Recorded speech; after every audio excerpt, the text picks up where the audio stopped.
Now I know we were all eagerly awaiting for that UFO report to be submitted to Congress, and the Pentagon made good on their deal submitting said report while simultaneously leaving people even more confused than they were before. If these things aren't the work of aliens and they can't prove it's the work of foreign adversaries, then what are these things? Given that UFO stands for unidentified flying object, it seems technically speaking, once determined who or what we were dealing with, well, they would no longer be classified as a UFO. So technically speaking, one couldn't really create a UFO, given that if said person created it, well, it wouldn't necessarily be unidentifiable, at least to the original creator. Instead, maybe the term flying saucer or aircraft would be more appropriate. Or maybe not. Today in LBQ, we're asking, what if the Pentagon created a UFO? Smash that like button and let's get into it. Cause you know, we're talking about two of my favorite things. We're talking science and we're talking aliens, baby! Now it seems there are actually a few ways to go about this question. Naturally, any sort of UFO would also be some sort of aircraft, as the term UFO literally includes flying object in the abbreviation. So I'll be using the terms UFO or aircraft quite interchangeably, maybe even toss in a few rockets and airplanes, who knows? One way of looking at things would be if the Pentagon was able to capture a UFO, whatever that may be, and backwards engineer it, or reverse engineer it, to fully understand how it's capable of doing whatever it is it can do. As we know, the Pentagon's report made note of nearly 150 unidentified aerial phenomena, which is just the government's way of saying UFO. The total was 144, captured over the last 20 years give or take, with only one of them being identified as a deflating balloon. The other 143? No clue. But as we know, some of the images or videos captured these UFOs moving in ways that we thought were impossible, either at speeds which were never seen before, cutting in different angles, directions, and even shooting down into the water. Clearly there are a few different types of UFOs, which are capable of doing different things. Which means depending which UFO the Pentagon captured and then reversed engineered or took apart and studied, only to remake a version of their own, is also important to note. Was it the UFO that was able to stay in the air for nearly 12 hours without having to refuel? Or was it the one that moved in ways we didn't think machines of that size and weight were capable of doing? Maybe they captured the UFO that has the ability to shoot down below waters, and somehow has enough power to come back up through the depths of the ocean and maintain flight high up in the air. Now given that regardless of which UFO captured and recreated would give more or less similar answers, I'm not going to break down what would happen if they found each one.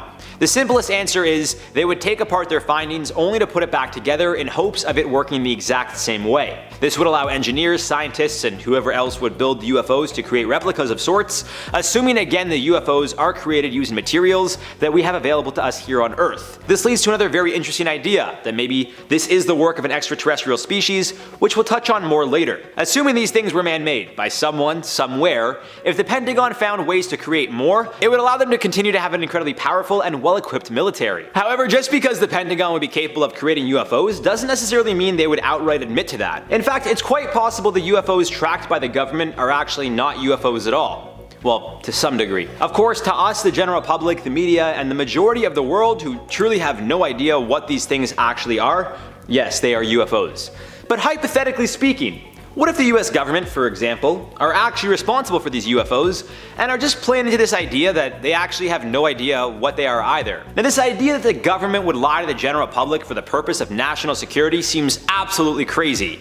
And then you open a history book and understand that over the years, governments in general have done things in the past while either outright lying to their citizens or just not telling the whole truth. Specifically using the US government, we could look at the Roswell incident, in which the US government told everyone what they found was a weather balloon, only to admit the truth decades later. Turns out this was a top secret government operation codenamed Project Mogul, which at the time was to be kept classified. Thus, the Roswell UFO turned weather balloon incident came to be until it was no longer true. There was also MK Ultra, which was the codename used for a top secret CIA project in which unsuspecting soldiers would be dosed with hallucinogenic drugs or potentially be a part of electroshock therapy.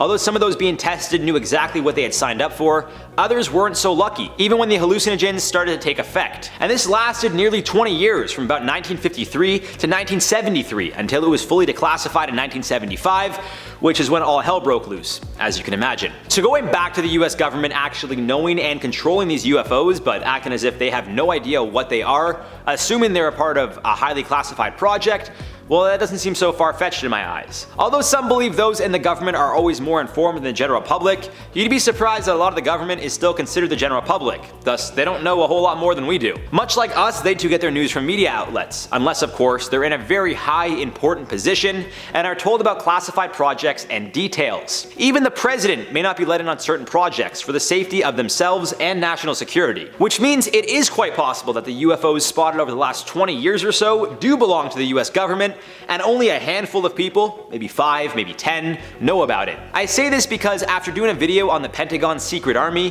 where very few people even know who's undercover or who's using a false identity, it seems the government operates as a bunch of smaller entities working together as one. Now that's obvious, as even the US government can be broken down into 3 smaller groups, if you will: legislative, which is Congress; executive, which is the president; and judicial, which is the federal courts. But I'm more so pointing out the idea of, for example, among the UFO team that the US government employs, you likely have those tracking UFOs with radars and such, those studying any UFO findings such as debris or spaceships, and then those trying to reverse engineer them. Who's to say those trying to reverse engineer the UFOs were able to do so, but it's so top secret they can't tell their friends who work in the radar UFO section or the team who researches the debris found.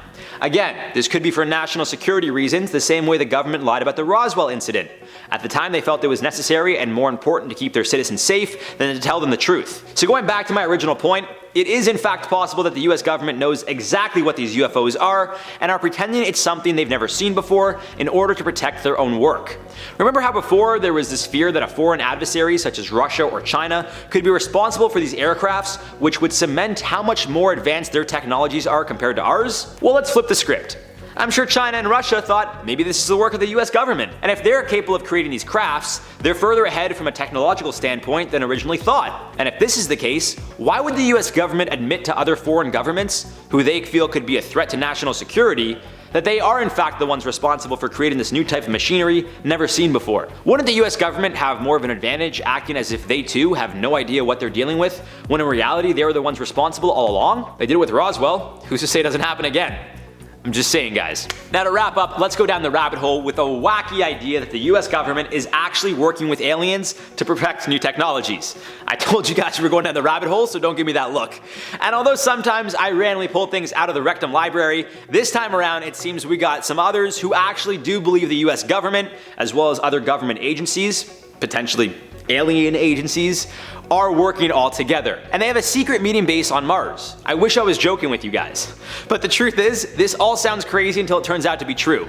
And then we were the ones that were crazy all along. Open your eyes, dude, the aliens are here already, bro.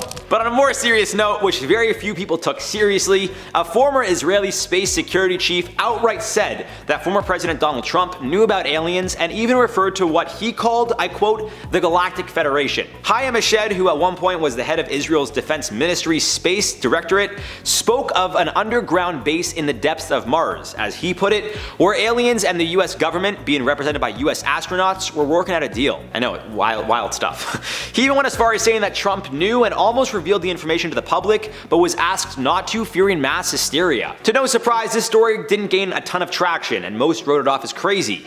When asked about if NASA had seen signs of intelligent life, a spokesperson said in a statement, I quote, "Although we have yet to find signs of extraterrestrial life, NASA is exploring the solar system and beyond to help us answer fundamental questions, including whether we are alone in the universe." And that's all wonderful, but again, what if, as crazy as this sounds, there is some truth to this? And the UFOs are the work of aliens trying to understand and explore our planet the way we're trying to understand and explore Mars. What if a deal was made with the US government where these aliens are being welcomed into the United States and shown around, while the US government is expecting the same from aliens on Mars? As in, 2 separate species governments working together to teach each other things. You know, bit of a far-fetched idea, but I wanted to end things on a fun note.